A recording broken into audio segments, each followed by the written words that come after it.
안녕하세요. 수아입니다. 이번 시간은 저의 본명 수한에 대한 이야기입니다.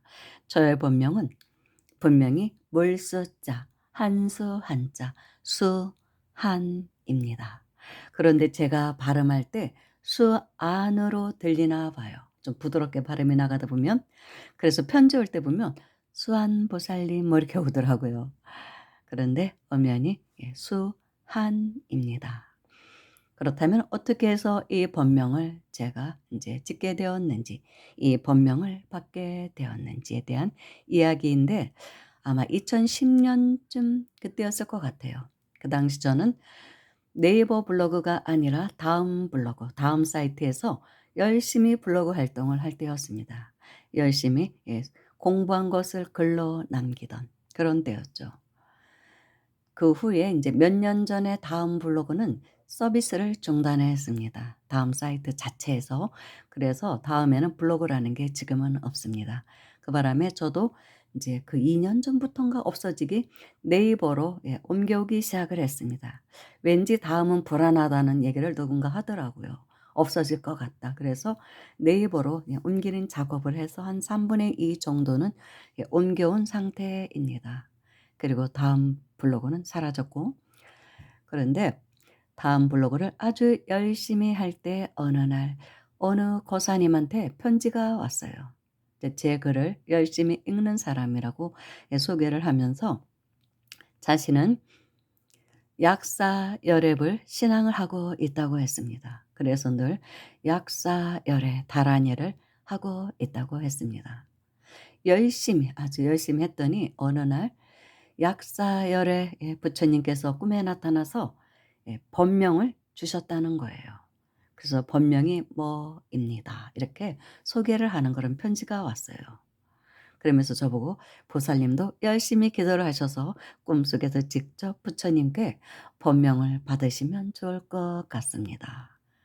그러더라고요. 물론 그 당시 제 또 법명은 따로 있었죠. 그러면서 인제 제 글을 보니까 좀 위장이 좀 안 좋으신 것 같은데, 사실 제가 좀 위 기능이 좋진 않거든요. "약사 다란이를 많이 하시면 건강해지실 것 같다." 이런 이제 조언도 해 주시고 그랬습니다. 그래서 뭐 한동안 저도 또 뭐 약사 다란이 열심히 했던 적이 있죠. 아무튼 그랬는데, 그때 당시 그 편지를 받고 제가 생각하기를 '아우 나도 꿈속에서라도 부처님께 정말 법명을 받아봤으면 좋겠다, 그 거사님처럼.' 그런 인제 열망을 갖게 되었죠. 그래서 인제 막 기도를 하다 보면 '혹시 오늘 밤 꿈속에서 부처님이 나타나셔서 나에게 법명을 주시지 않을까.' 뭐 그런 기대를 하게 됐습니다. 그런데 그 답이 온 것은 2013년 8월 24일, 정확하게 8월 24일 밤 꿈에 비로소 저는 부처님께 수안이라는 법명을 받게 됩니다. 그런데 꿈속에 나타나는 풍경은 꼭 극락세계 같았습니다.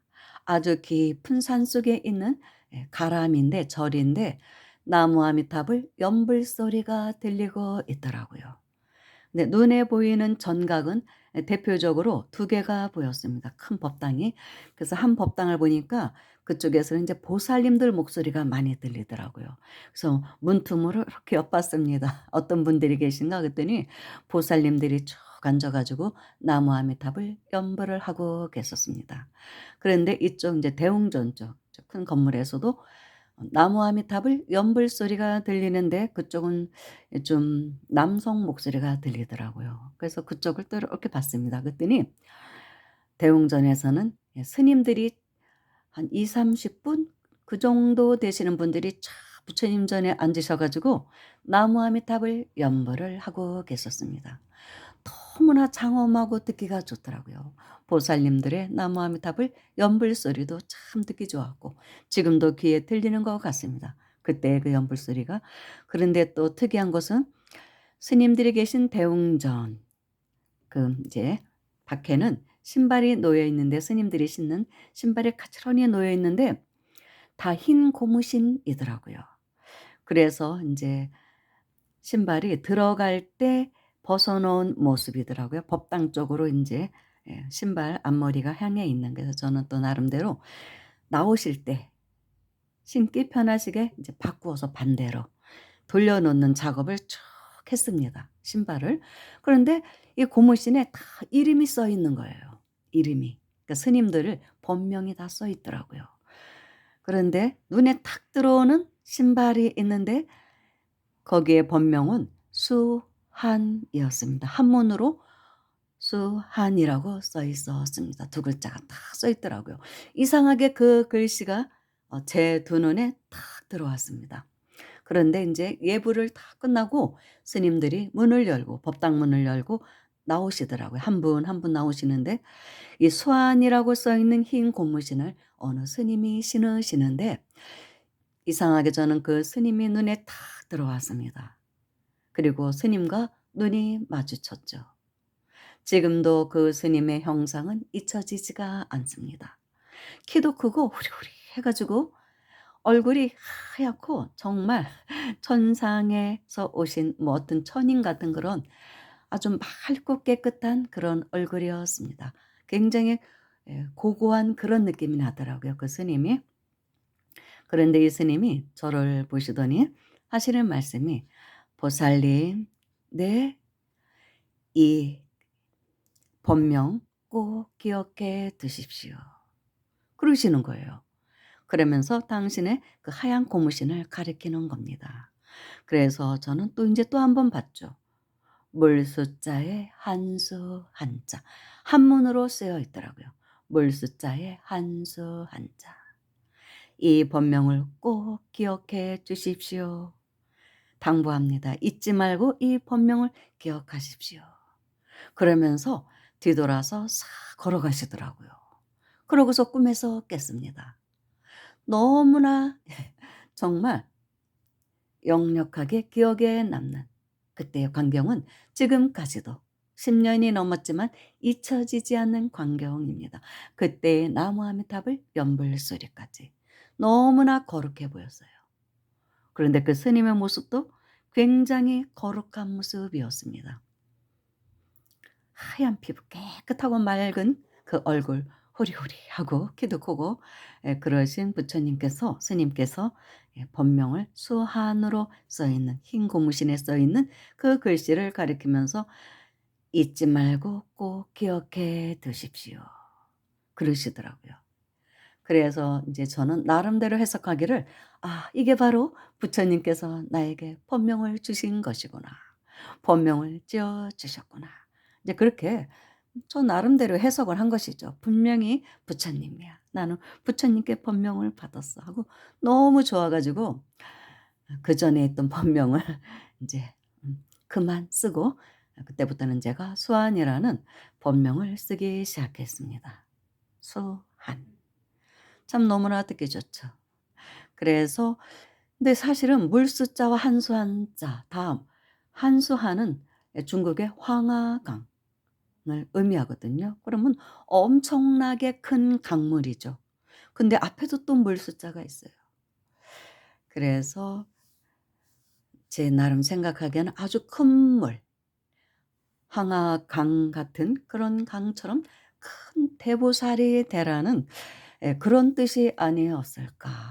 수안이라는 법명이 그런 생각을 했습니다. 되게 이렇게 사실은 물수자에 물수변자가 있는 그렇게 짓지는 않거든요. 그런데 한수 한자 다 그렇게 황하의 큰 강물 그런 뜻이거든요. 그래서 큰 보살, 대보살이 되라는가 보다. 그런 뜻으로 저는 받아들였습니다.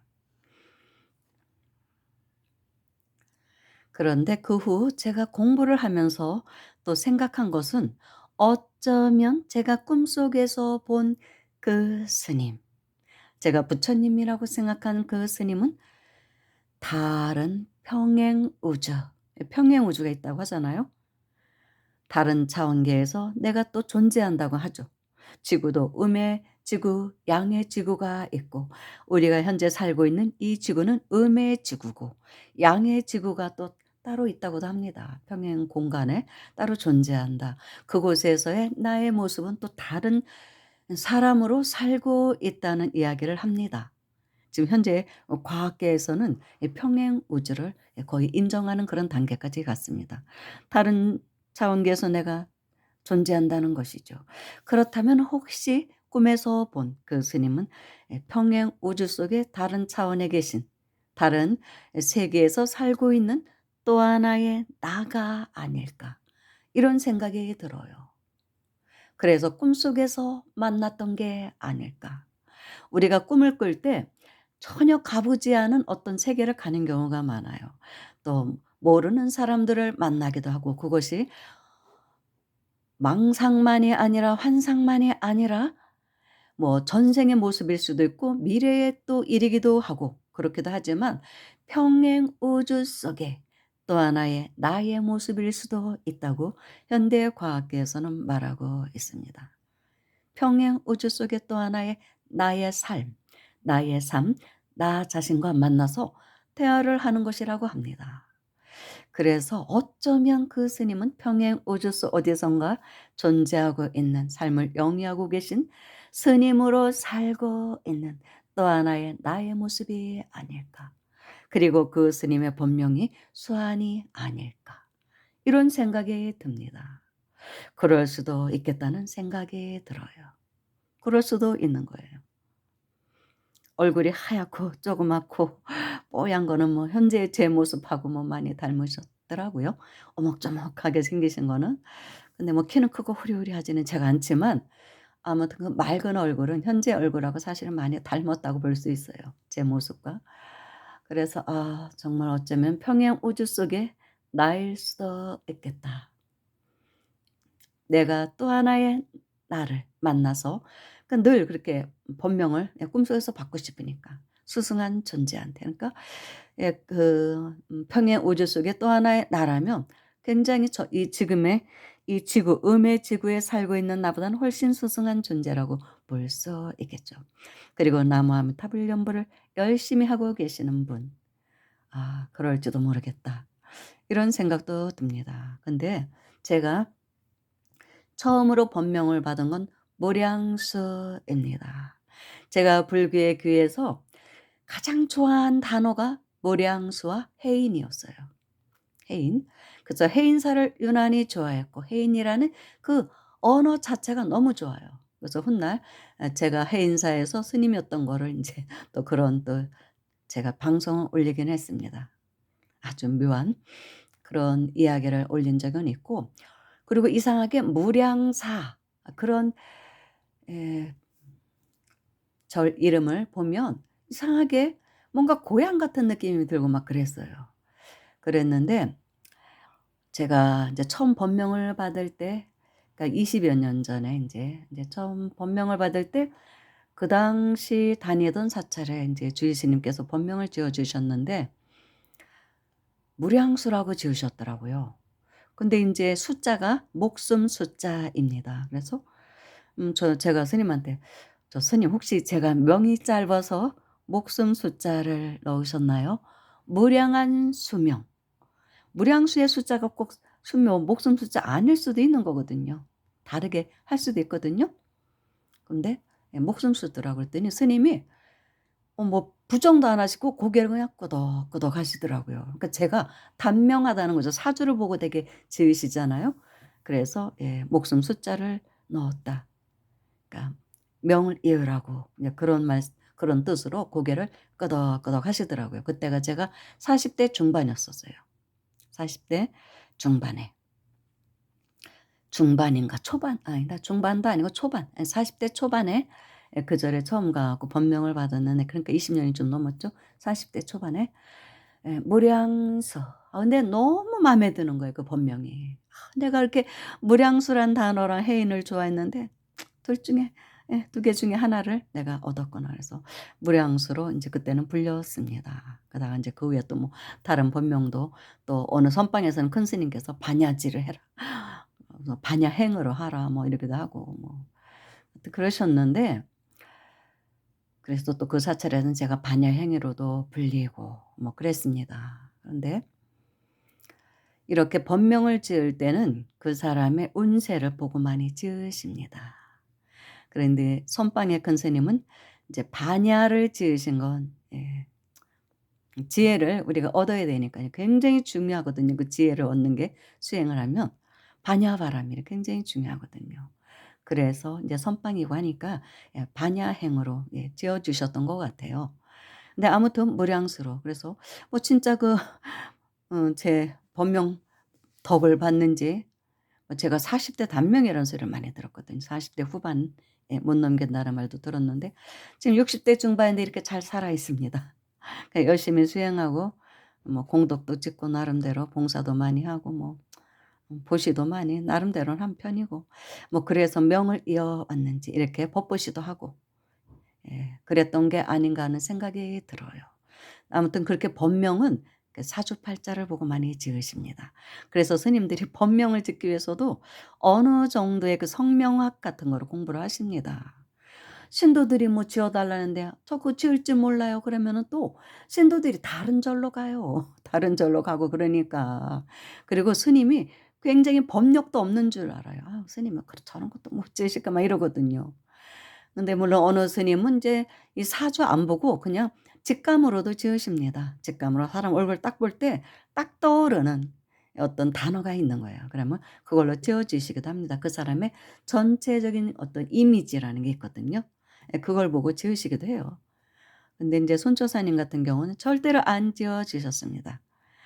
내가 지으면 나는 아직 성불한 부처가 아니기 때문에 분명히 사심이 들어간다는 거예요. 그래서 내가 지은 대로 운명이 그쪽으로 이렇게 흘러갈 수가 있다는 거예요. 그래서 법명만큼은 부처님께 직접 받아라. 아니 어떻게 부처님께 받아요? 그러면 기도를 하다 보면 이렇게 꿈속에서 받는 경우도 있고 목욕 재개하고 뭐 108배를 막 한다든지 이러면서 "부처님 저에게 법명을 주십시오." 이렇게 원을 하래요. 그러면 갑자기 탁 떠오르는 단어가 있다는 거야. 갑자기 어느 날 뭐 꿈속에서가 아니라도 갑자기 떠오르는 단어가 있을 거랍니다. 그러면 그걸로 지으면 된다는 거예요. 그게 가장 좋다. 내 운명에 가장 좋다는 것이죠. 부처님이 지어 주셨기 때문에. 즉 나의 자성의 부처님이 지어 주시는 것입니다. 내 안의 부처님이. 저에게 본명을 수환이라고 지어 주신 그 부처님 어쩌면 꿈속에서 봤지만 제 자성의 부처님이 그런 모습으로 보였을 수도 있어요.